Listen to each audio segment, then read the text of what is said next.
आज प्रज्ञा भौणीଙ୍କର जन्मदिन तांकु सरस्वती गुरुमा चंदन रे सजाउछंती। देखिबा आज तांकर जन्मदिन केमति पालन होउची।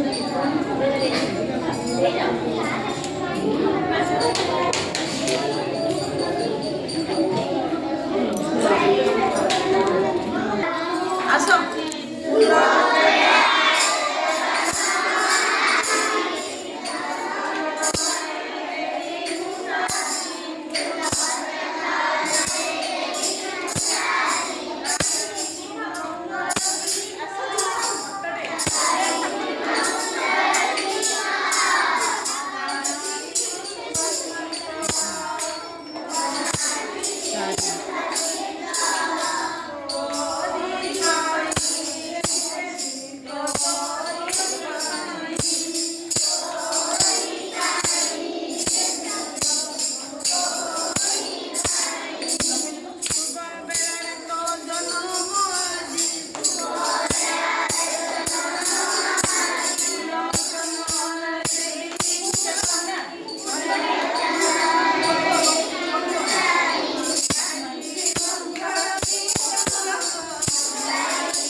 आओ प्रज्ञा भौणी कह जन्मदिन सांग मान सब कौन कह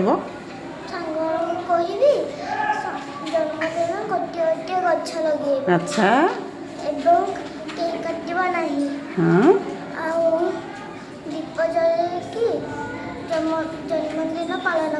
अरे बा बढ़िया कथा आ तुम्हें भी तुम घर दीप जल के जन्मदिन पालन कर सुना भौणी बढ़िया बढ़िया कथा कहले सांग मान हाँ बढ़िया ताले तुम जन्मदिन तुम दीप जाली पालन कर केक जमा काटबनी अरे बढ़िया हाँ ताले आम भिडियो टी रखा धन्यवाद भौणी भल वार्ता दे सांग मानू हाँ।